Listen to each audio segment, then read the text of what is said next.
Hi folks, I'm Alan Watt and this is Cutting Through the Matrix on October the 4th, 2015.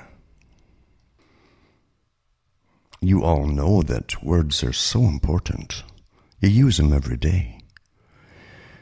Often you don't know what they actually mean if you were to look into the meanings of them, because you're constantly getting new definitions of things.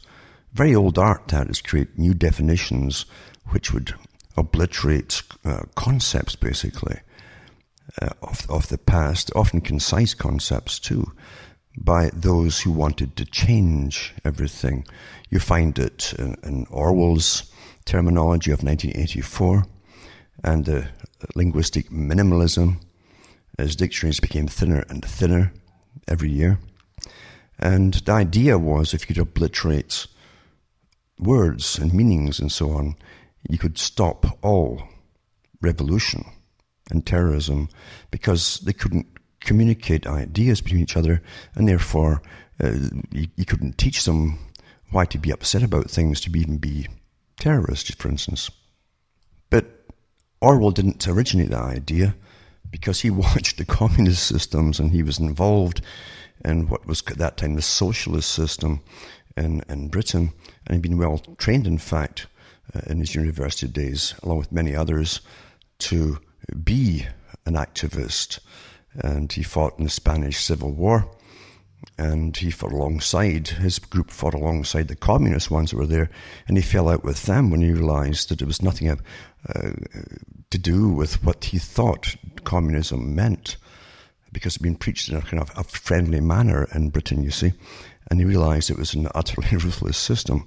So he understood that those who were in different aspects of communism, the intelligentsia, you might say, were awfully important in changing the meanings of words, because to have a revolution across the world, you had to first get the professors, the correct ones, into universities under different guises, and social policies sounded good, so they used that, and different social sciences, and who would complain about that? But in reality, it was to teach a generation, then a subsequent generation, right up to the present time, and a gradually incremental, increasing policy of how they should see the world and how they would be activists by those way above them, and they never realized they were all being used. We're always being used. Always being used. If you look at politics itself, the meanings of that are obscure to most folk.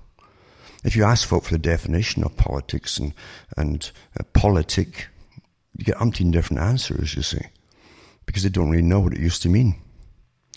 But even in the old dictionaries, you'll find that to be politic, in a sense, was to be shrewd and cunning, you see, and expedient. So it was used by the state for its expediency, to get something across, whatever it happened to be. Any lie would do. We still get the same lies today. We're increasing taxes because things like that, you see, as long as they get across the noble lie idea. And to be shrewd, of course, means to be very careful in how you choose words and how you want the public to perceive things, or even in a conversation, how you want the person to perceive what you're trying to say, not what you really, really think about the topic, because you could be more radical, you see, but how you want them to perceive it as you test them out for a cause that you want to promote, things like that. But most folk never really stop and think about things too much. We run, basically today, we're trained to run on emotion by the same neuroscientists that also have different divisions in interdisciplinary sciences with behaviorists and so on, and various people who work on terminology at universities and government-funded labs and so on, to basically find ways to indoctrinate us. It's awfully important to be indoctrinated today. You got to have a cause in something, you see. So they say, you see, you got to have a cause. You got to be pro this and against that, you see. You're politically correct, in other words. And if you run with emotion, you can never understand the basic facts, because you have to look at facts and be impassionate, basically. That's the only way you can have a clear head.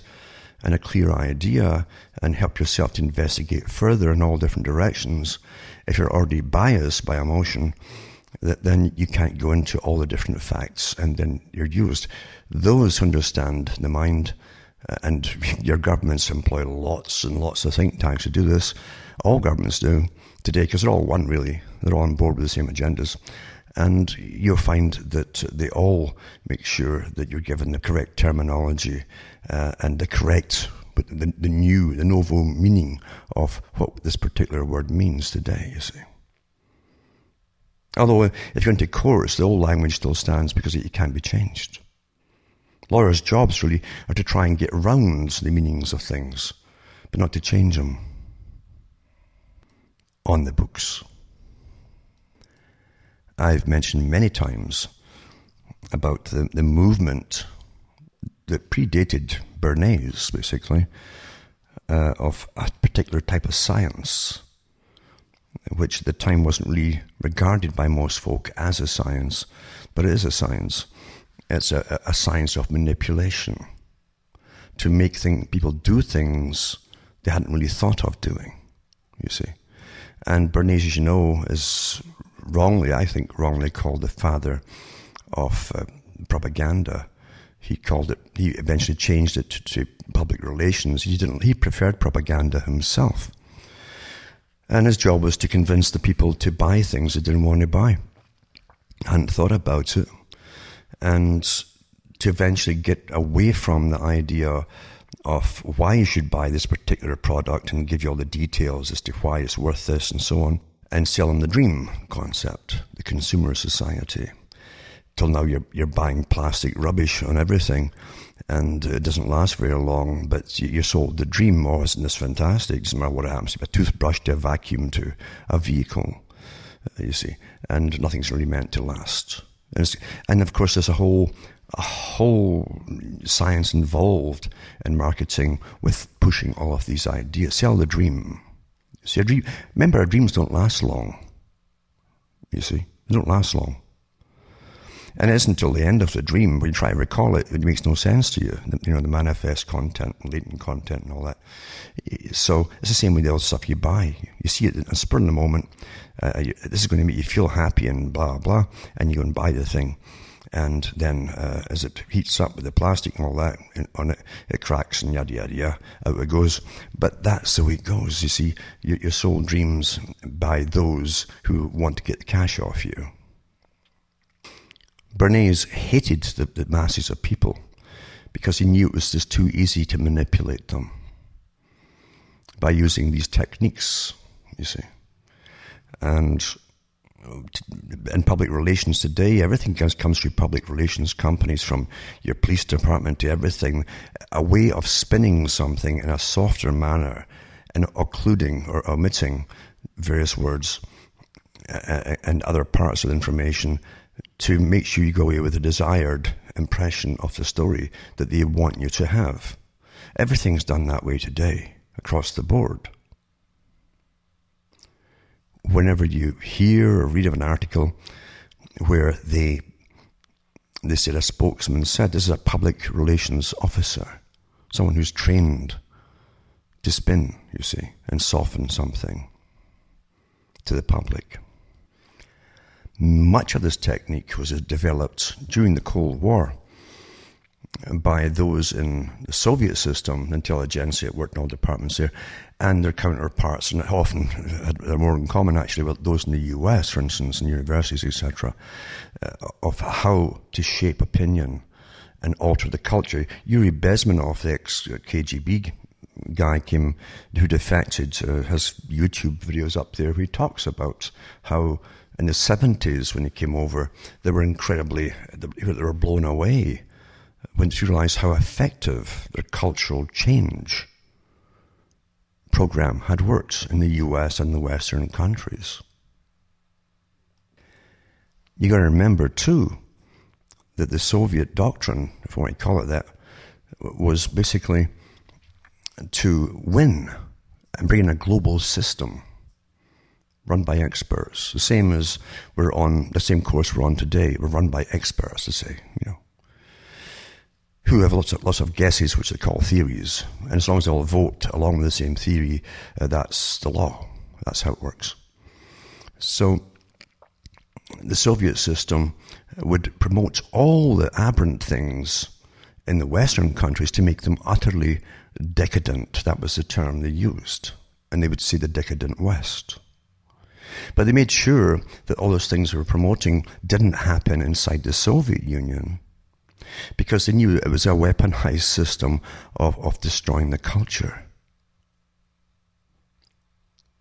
And the same things have been going on ever since the Soviet Union fell, because you'll find most of it by that time was based in the West and not in the Soviet Union. Many of their top people had come out over years into the West to promote these agendas. Interesting too that the concept of their flag, the red flag, that the blood would flow during the active phase, where they had to, wasn't it, you can't reason with millions or billions of people, you got to slaughter all the top ones in every country, and that was the revolutionary phase. And we all know the red colour and the star and all the rest of it, and the hammer and sickle. But remember too, that the phase when it was a universal culture, it was to turn to green. That was the ultimate perfected and dominant end product that communism was supposed to be. So they would have a green flag eventually, you see. Interesting too that I've gone through the history of the Green Party that was meant to take over in this transition phase when they'd worked in the West enough that they could dismiss the old idea of communism and of the old Soviet type communism. Had been working into the West, and they wouldn't even know that they'd become communistic in their thinking through their indoctrination, through schooling and everything else, you see. So they bring in the Green Party, and the Green Party was to take over and be this globalized party that would incorporate all the sustainability projects, all the greening of the planet, the carbon taxes, which we have to do. All these things was to be part of it, you see, and originated in the Soviet Union, the idea. And I think it was Madeleine Albright, in fact, maybe her father or grandfather, Palestinians, had come up with that plan to bring that into the West. Anyway, and the Green Party was to absorb the right wing and the left wing, the liberal types, bring them all together into one party system. And things would be, by that time that they brought it all in globally, this is what they hoped, then they would have everybody on board with it through massive indoctrination. There'd be no dissent, or very little dissent at all, and they could shun all those who were dissenters to all their different policies, as we have happening today, in fact. Now, why am I prattling on about different topics all in one? You find they're all connected, you see. You'll find that Bernays, for instance, was employed by governments to change whole societies and whole cultures. You'll find that Bernays was also said to his trainees at that time, remember back in the early 1900s when he started, in fact, he was a very young man when he was selected to go, he was 23 years old, with President Wilson to the League of Nations conference in Paris in 1919. And it just shows you the pool. I mean, obviously this guy had been groomed from a very early age to fulfill this role. But Bernays would tell people, when even advertisers and so on, or people selling products, don't go door to door. He said, go to the heads of organizations, civic heads and so on. Go to mayors, go to council heads, town council heads and politicians. Go to religious organizations. Go to their heads. If you get the top people on board, or the top person, then they'll sway and bring all their flocks with them, you see. Millions of people, maybe even billions. Not today in today's terms. So it's quite easy to see that they planned to use the religions to bring big agendas through. Same thing as Madame Blavatsky said, that weirdo from long ago, when she said that eventually they would use the churches in the last phase. And she meant by that all faiths, basically. Now, Michael Gorbachev, or Mikhail Gorbachev as they like to pronounce it, was the president of the Soviet Union. Way back in the day, before the Berlin Wall fell down and all that. And I saw him groomed before all that happened with the articles in the paper where Margaret Thatcher brought him across to Britain, this new super type, almost a pop idol type, swinging superstar, you see, this president, when he was president. And she took him by the arm to meet all the top politicos in different countries to show him off, this new guy with his tailor-made kind of lighter suit than the traditional dark ones that the Politburo wore. And remember too, he was the president of the Soviet Union. He'd been indoctrinated from birth into the whole concept of the Soviet type system. And that's a lot of indoctrination, believe me, to get to that position that he was in at the time. And before the wall fell down too, he had set up, with the help of the U.S. government, he had set up in the Presidio in California, an ex-military base, to establish his new Green Cross Society, a massive network and NGO to do with the environment and all the stuff that you're hearing about today. And in all his books, he always says adamantly he is a socialist. He's still a socialist. And remember what they mean by socialism, folks, It's full of political correctness to the maximum. You better agree with them, simple as that. And communism, as Stalin said too, really was just socialism in a hurry.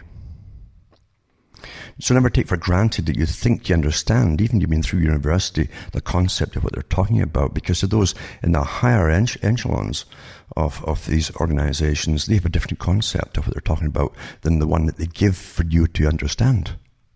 And in some of their books, they admit that. Anyway, Mikhail wrote a book, a whole ton of books actually, where he laid out the plans for the future for this global society, you see. And one of the books is called The Search for a New Beginning, also called Developing a New Civilization. So here you have someone who's in charge of this totalitarian system, steeped in the concepts of it, never renounced it, by the way. And it's not a big book. And I think it was either published by the United Nations or one of its organizations. And it says, on one of the pages, I think it's 64, it says, at the same time we must begin to define certain moral maxims. There's no morality here. Or ethical commandments. See, this is religious terminology here, The guy who swears is an atheist. And that constitute values common to all humankind. Now, who decides what these values will be? You see, well, the elite always do. It is my view that the individual's attitude towards nature must become one of the principal criteria for ensuring the maintenance of morality.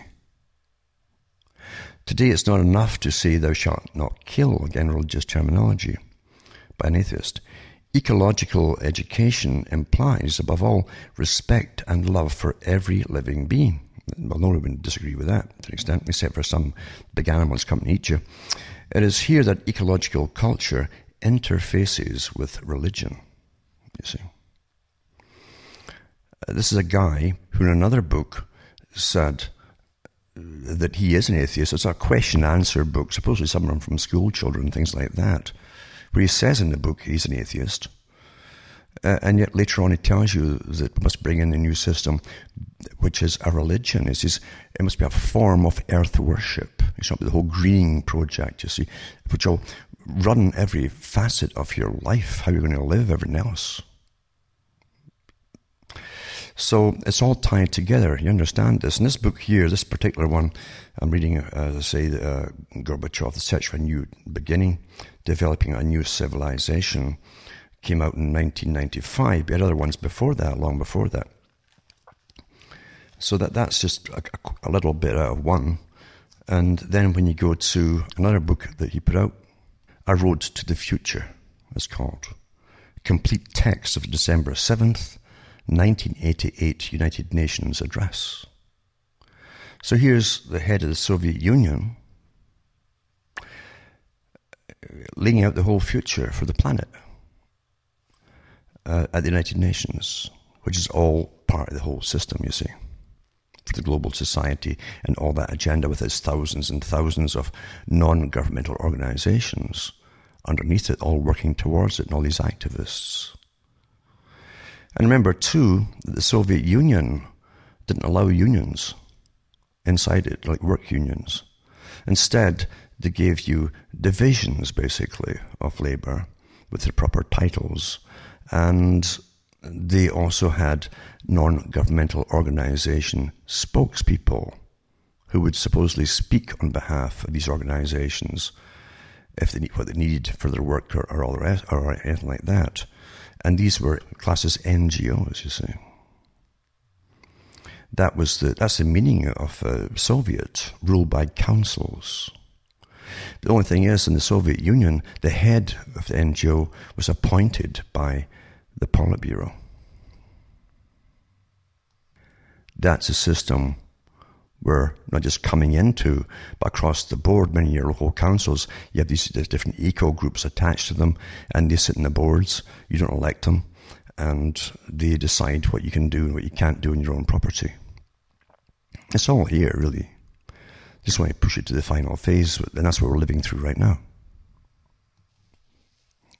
Now, in this address to the United Nations in 1988, he said, "The world economy is becoming a single organism.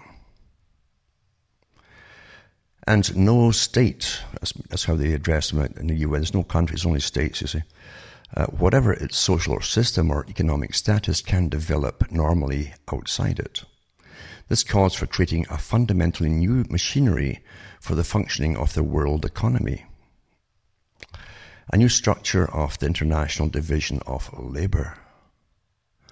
World economic growth, however, is revealing the contradictions and limits inherent in traditional type industrialization.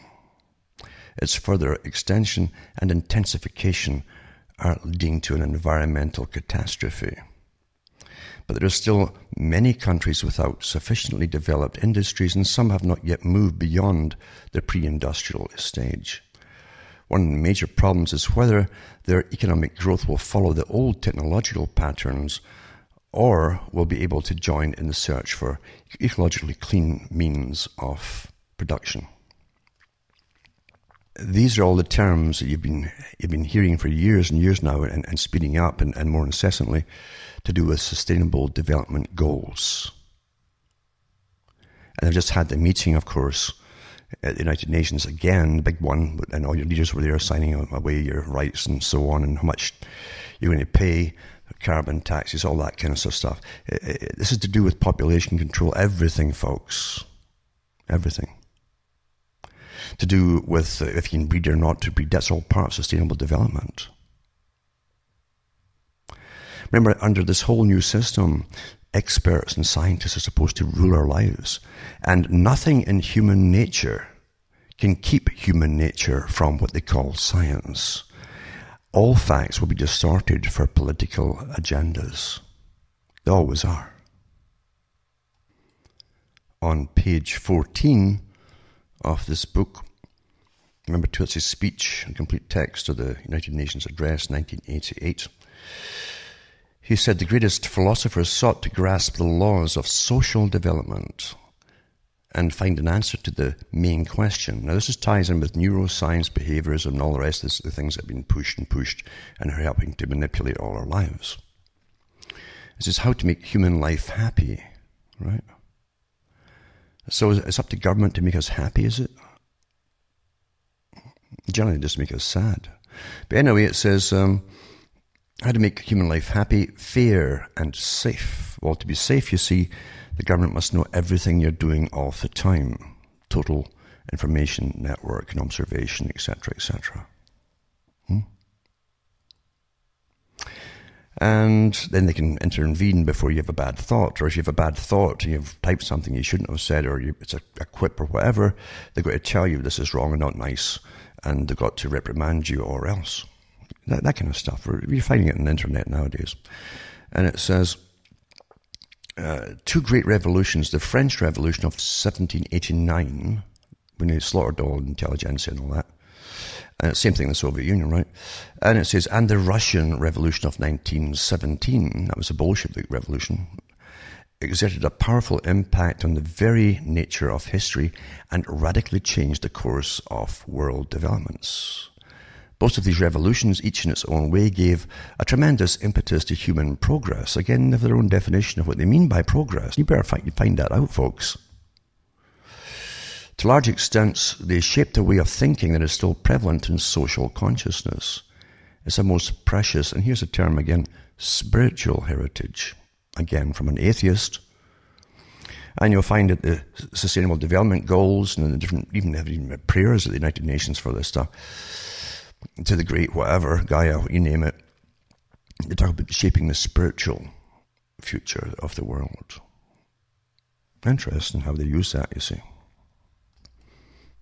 Now I only have about an hour to put a lot of stuff in, so I'm going to just go through some of this stuff. You see, it ties in. It's a shame, really, because it's a whole bunch of lectures, I suppose. But, and mind you, too, this will be grabbed by some folk, and they will never mention your name. That happens all the time. Doesn't matter. Here's an article here. Is how they're using all religions, you see. And they've been doing it for a long time now.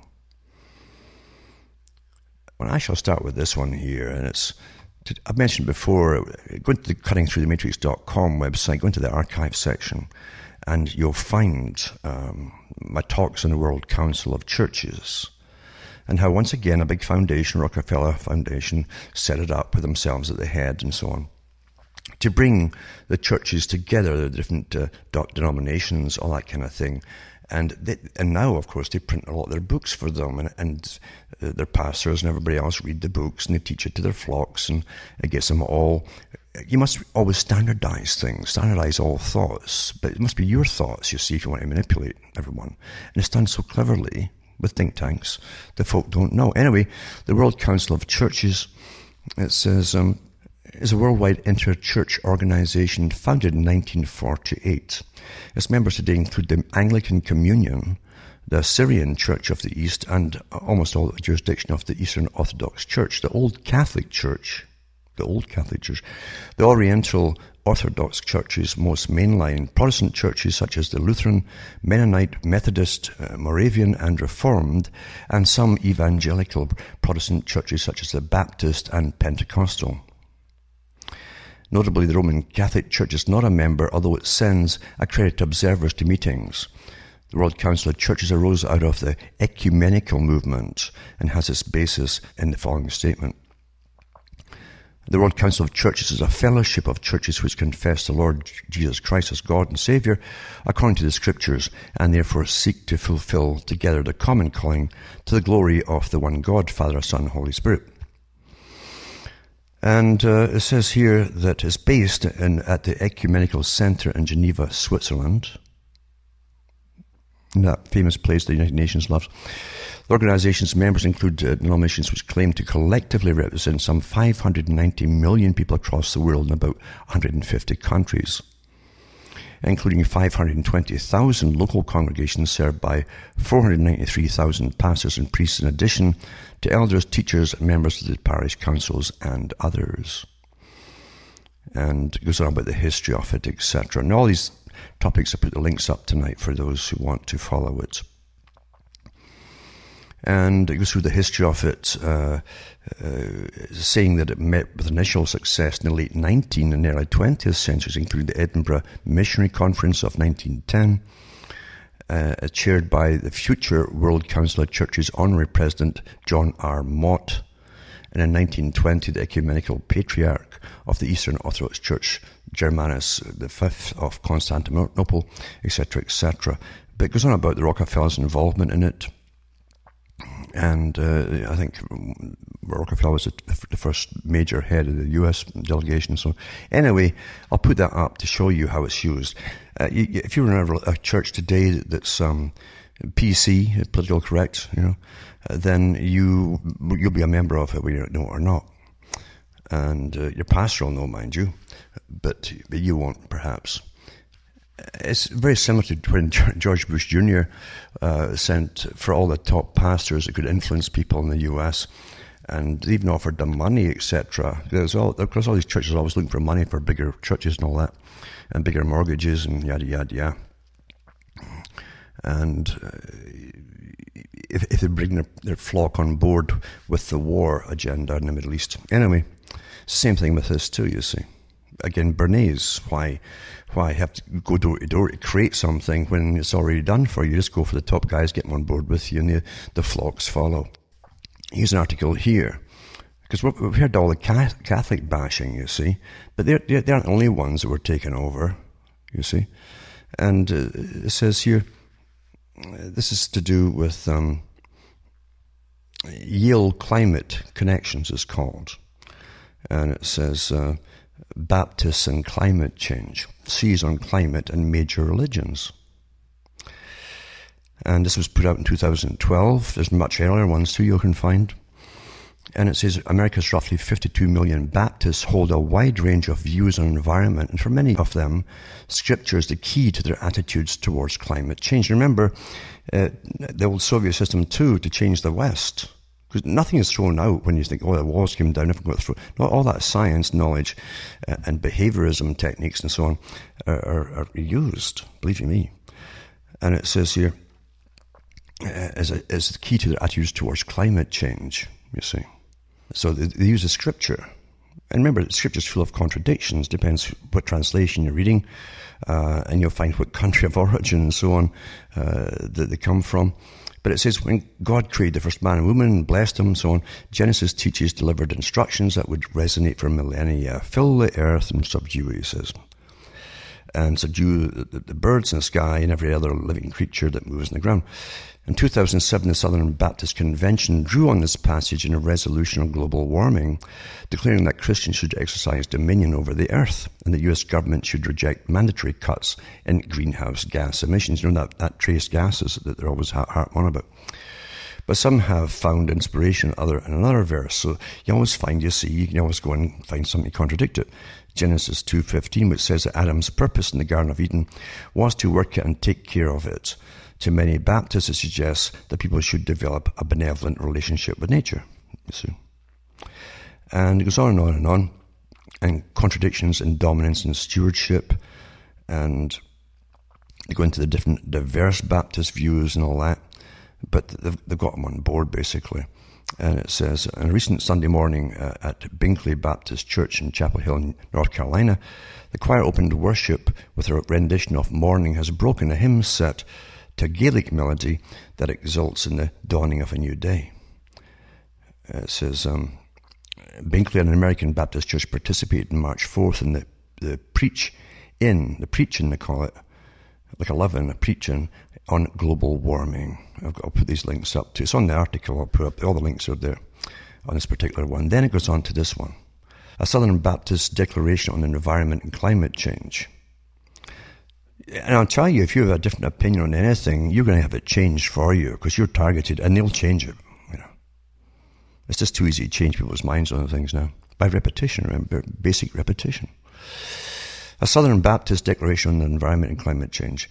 Southern Baptists have always been a confessional people giving testimony to our beliefs, which are based on the doctrines found in God's inerrant word.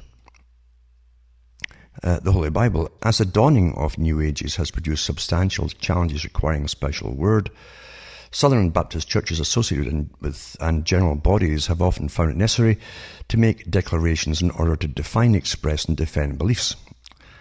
And it goes on to say, the preamble to the Baptist Faith and Message, 2000, declares, each generation of Christians bears responsibility of guarding the treasury of truth that has been entrusted to us. And facing a new century, Southern Baptists must meet the demands and duties of the present hour. New challenges to faith appear in every age. We recognize that God's great blessing and our denomination bestow upon us a great responsibility to offer a biblically based moral witness that can help shape individual behavior, private sector behavior, and public policy. Conversations like this one demand our voice in order to fulfill our calling to engage the culture as a relevant body of believers. And it goes on and on and on. And it says, proud of their deep and lasting commitment to moral issues like the sanctity of human life and biblical definitions of marriage, will never compromise our convictions nor attenuate our advocacy on these matters. And it says, we have recently engaged in study, reflection, and prayer related to the challenges presented by environmental and climate change issues. These things have not always been treated with pressing concern as major issues. Indeed, some of us have required considerable convincing before becoming persuaded that these are real problems that deserve our attention. But now we've seen and heard enough, so they've had lots of indoctrination lectures and so on, to be persuaded that these issues are amongst the current era's challenges that require a unified moral voice. We believe our current denominational engagement with these issues have often been too timid, failing to produce a unified moral voice.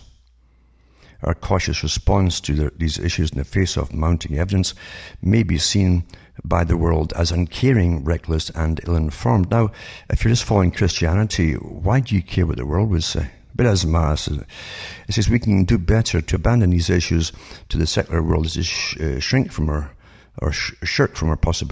responsibility to be salt and light. And then they offer up their statements. Humans must care for creation and take responsibility for our contribution to environmental degradation. Then you go through the wildlife, water, land, air, damaged by man activity, and all that kind of stuff. And then going through different God's commandments and all the rest of it too. And it's a statement too, it is prudent to address global climate change. We recognize that we do not have any special revelation to guide us about whether global warming is occurring, and if it's occurring, whether people are causing it. We are looking at the same evidence unfolding over time that other people are seeing. Now, if other people are seeing it, it's because the massive campaign to make sure it's a unified thing, this is the version you're going to see, is going to be that's it. In other words, don't think, just take the expert's point of view, the ones that are all paid and get massive grants to push this stuff. Anyway, it says, recognize that we do not have special training as scientists to allow us to assess the validity of climate science. We understand that all human enterprises are fraught with pride, bias, ignorance, and uncertainty. I'd also put fraud, and corruption. It says, we recognize that if consensus means unanimity, there is not a consensus regarding the anthropogenic nature of climate change or severity of the problem. There is general agreement among those engaged with this issue in the scientific community. So if science says it, then blah, blah, it's okay. A minority of sincere and respected scientists offer alternate causes. That's not true. There's way more than half of scientists are not in on this thing because they're not allowed in because of contrary points of view. And a lot more got better credentials than the ones who are in the IPCC. And it says here, they mentioned burning of fossil fuels, all the terminology and so on. And so they're pushing that they're all on board for it, blah, blah, blah, yada, yada, yada. And this next article, too, is to show you the religious nature. Remember, getting back to Gorbachev, he talked again about the form of system they're bringing in to do with environment and so on must be based on a form of earth worship. Think about that, you see. This article here is quite interesting. It's mainly a far left organization with all the UN agendas in it, in fact. And it says Africa-Canada relations from charity and aid to solidarity. Where have you heard that term from? Where did that come from? And transformation, again, century of change. Everything's to be transformed in this century. This was from February 2nd, 2009. From Molly Kane, it says. Organization that she belongs to is Inter Pares, former executive director. I've got to just preface this by saying, for those who don't understand it too, many of the Catholic convents were taken over since the 60s by a particular type of promotion. And I'll mention it further on, actually, if I get time. But it says the following is adapted from a keynote address by the inter pares, I mean amongst equals, Executive Director Molly Kane to a gathering of the Canadian Association of African Studies under the original title Canada and Africa, Prospects for Internationalism and Common Cause. We heard that before, Common Cause. And so the whole speech there linked to it. Anyway. And they go through basically creating different things to do with religion and all the rest of it to bring everybody in. Diversity, all these different things must come in, all the women's rights, all the usual things you've been hearing in the West and so on, all the buzz terms and words, the slogans that Lenin talked about. He says we shall win by slogans. They create them and we'll parrot them eventually. This is, as a visitor to African civil society for over the years, I have heard many stories and many points of view. Young people challenge the older generations to make way for new kinds of leadership and political action. Women assert their determination not to be marginalized within movements.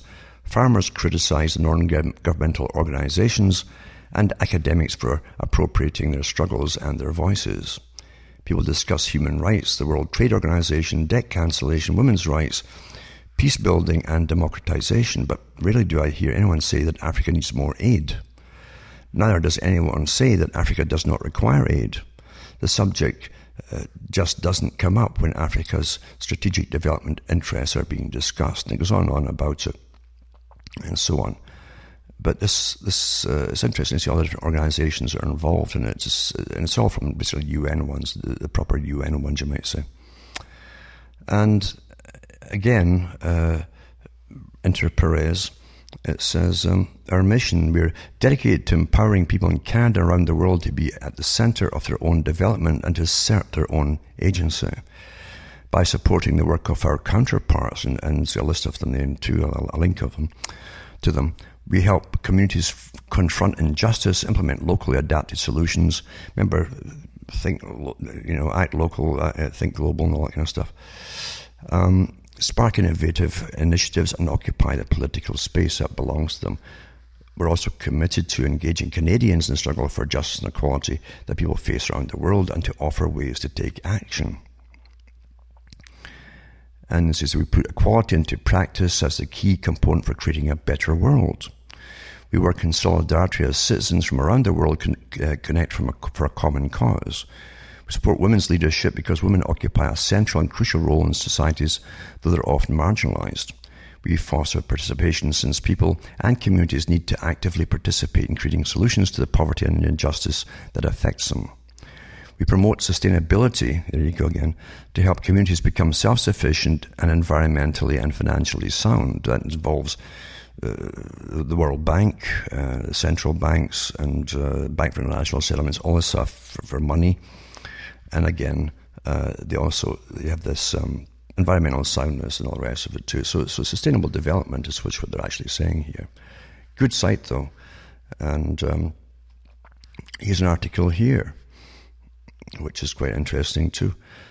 It says CRC's JPIC Atlantic Network Fall Gathering, the Canadian Religious Conference, it says here. This is at the October 29th, 30th Fall Gathering of the CRC's GPIC, Justice, Peace and Integrity of Creation Atlantic Network. Roma de Robertus, SCIC, left, and it shows you who they are and so on, offered a presentation at the NDSC Mother House. As soon as you hear this terminology, you know you're into the far, far left United Nations non-government organizations. You know. It says it was held in Moncton, New Brunswick, and highlighting the 65th annual DPI NGO conference. They should give out whole dictionaries to with these things, shouldn't they? Right? Shouldn't they? Displayed in the conference bag, the theme was 2015 and beyond, our action agenda. Now it's a religious conference, right? Canadian Religious Conference, CRC. And it says, for all this, you don't hear this in the regular news, do you? So it says, here's your action agenda for 2050, referring to global action on climate change and sustainable development goals. As the NGO liaison for their congregations, Irene and Roma participated in the conference with the Sisters of Charity Federation, I gotta remember too, there's convents and nuns involved in all of this too, that since the 60s, since we're all indoctrinated in a new way of looking at things. And I'll go through that maybe if I've got time later. Now, just to rush up a little bit here, I'll also put up the interfaith climate statement, it's called. It's called Climate, Faith and Hope, Faith Traditions Together for a Common Future. I'll put that up tonight. And you can go through that to see how they've all been taken over and used for quite a long time, actually, for this particular purpose. And take part in a climate pilgrimage is another one, too. You can go on pilgrimages now for the climate, for Gaia, you know. Only you're Christian, or you think you are, or whatever. I don't know how you really think these days. And fasting is fasting for the climate as well. It's another big one put out by the World Council of Churches. So you can fast for the climate. Maybe the climate will hear you and say, God, they're suffering, poor souls, they really love me. And climate, being a God, will bless you or something. And here's an article here. It's awfully important to understand to do with how they were taken over a long time ago. It says, Carl Rogers and the IHM Nuns, Sensitivity Training, Psychological Warfare and the Catholic Problem. It's by a professor, by E. Michael Jones. He's ridiculed by some organizations because he comes out with a lot of stuff that's not politically correct these days. But being a professor, you're supposed to be able to say things that most folk can't say. And things like that, because all concepts must be discussed openly. It doesn't matter how crazy or real or whatever they are, they must be discussed in a real free society. But anyway, universities were taken over a long time ago as well. It says, during the summer of 1966, at the end of Second Vatican Council, that's when the Catholic Church gave up its authority as a system had always been. And the beginning of the sexual revolution, the world seemed alive to a new sexual possibility, especially for Catholic nuns and priests, many of whom confidently expected that Catholic Church discipline on celibacy was about to be lifted. Joining them in a chorus of mute anticipation were the Catholic laity, who were just as confident in their expectation that the ban on artificial birth control would be lifted soon as well. Pope Paul VI had appointed a layman-staffed advisory board, and it was assumed correctly that it turns out that they would vote to overturn the Church's long-standing ban on contraception, a ban which had been reaffirmed as recently as 30 years before Pius. I think it's 11th years ago. It's funny coding into this, the way it's reading on my computer here. Encyclical. It says, Casti Connubii on Christian marriage, it says. Because of Pope John the 23rd, President John F. Kennedy, and the Vatican Councils, Catholics had become the focus of so much media attention they failed to see distortions in the mirror, which the media dominated by alumni of the OSS. And it's true enough, there's been articles out that the old members of the precursors of the CIA were heavily involved across the media at that time in the US, and then eventually transformed in the CIA and kept their members in major magazines and so on. So another psychological warfare operations. So your media is really psychological warfare anyway. Held up the collective face and says they failed to understand how seriously malformed their opinions were becoming at the hands of people like Xavier Rennie and Michael Novak and other media enthusiasts who felt to a man that the long reign of anti-Catholic bigotry in the US had come to an end, and that all the church needed to do to create its own happy ending was to join hands with the liberal zeitgeist, as reported in places like Time and The New Yorker, drop a few medieval sexual prohibitions and walk off into the sunset. In other words, modernized by the sexual revolution and all the other revolution, so they're all part of this total transformation. You see, that was the idea of the revolution, which was planned, and all the people who were out to enjoy it all had no idea they're all getting used to destroy themselves. In keeping with the spirit of the age, at some time during summer of 1966, the Immaculate Heart Nuns of Los Angeles, California, and here's the kicker, invited a New York psychiatrist to the retreat house in Montecito, I guess it is, to conduct what had come to be called an encounter workshop. The encounter thing, they're still using that through education today in different workforces, encounter groups to call it. A session of truth-telling and ice-breaking group exercises that broke down social inhibition, fostered an illusory sense of intimacy, and opened the way for engineering of consent. I've talked about that many times. By the name of Carl Rogers and his associates began something they called the Education Innovation Project, it says. That was a psychologist, Carl Rogers. And they would use peer pressure to enforce this in the group, you see. Rogers had become famous in 1961 with the publication of his book called On Becoming a Person. This is when the reason all the Freudian attacks to change the American, especially American society. He, along with Abraham Maslow, whose book Towards a Psychology of Being came out 1 year later in 1962, had become the two leading proponents of what came to be known as humanistic or third-force psychology, meant to transform society. That's where all these different groups suddenly came out, the Wolfing and Rolfing and Yada Yan and so on, and all these massive encounter groups, etc. Now, the term they also gave to these encounter groups was basically the third force psychology, and it meant a therapy that was based on both Freud and the behaviorist Watson, but was more client-centered. This is in 1965, this other member, Rogerian therapy. Carl Rogers began circulating a paper entitled The Process of the Basic Encounter Group to some religious orders in the Los Angeles area. One group which found his ideas intriguing was the Sisters of the Immaculate Heart of Mary. This should not be surprising because the California-based IHM Nuns had already established a reputation of being innovative. This is in the early 60s. Sister Alois, the superior, had brought in the Dutch psychologist priest Adrian van Kam for retreat exercises, during which all community rules were suspended.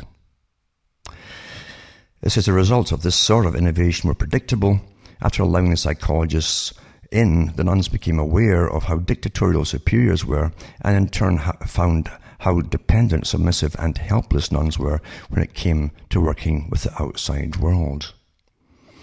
By the spring of 1965, James Francis Cardinal McIntyre, Archbishop of the Archdiocese of Los Angeles, had become upset at the large number of Immaculate Heart nuns who'd asked to be dispensed from their vows.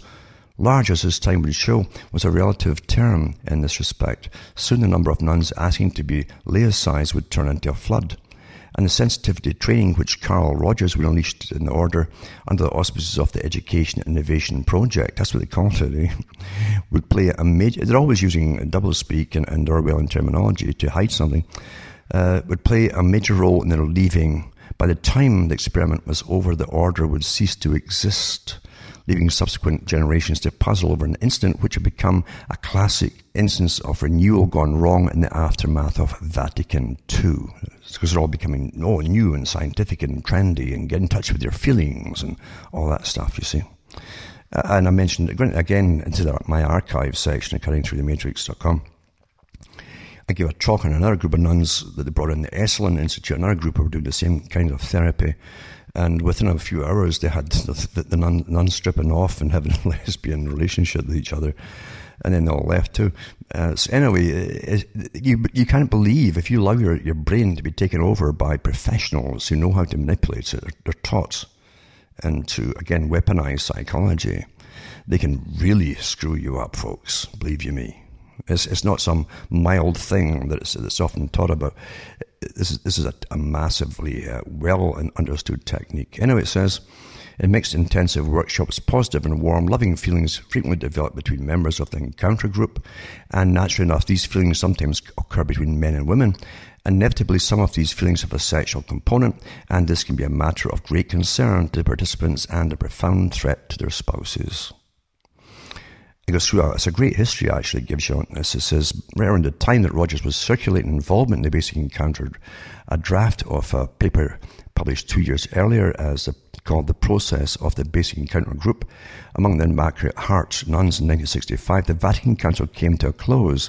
A close reading of the pertinent documents would show the reaffirmed Catholic tradition, but at that time, close readings had been issued in favour of readings in keeping with the spirit of Vatican II, which seemed eager to second whatever the secular zeitgeist was proposed at the time. Now, here's where it gets interesting too, if it's not interesting already. On September the 2nd, 1966, Pope Paul VI implemented the earlier council decree on religious life called Perfecti Caritatis by issuing a motu proprio in which he urged all religious, or those who were all religious and so on, to Catholics, to examine and renew their way of life and toward that end to engage in wide-ranging experimentation.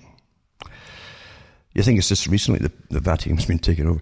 The Pope added the following caveat, provided that the purpose, nature, and character of the Institute are safeguarded in keeping with the spirit of the times. The caveat was all but universally ignored. In fact, those most eager to experiment were those also most likely to ignore it. The IHM sisters were among the first to respond, and within 6 weeks, the Pontiff's letter had been circulated amongst the 560 members of the community.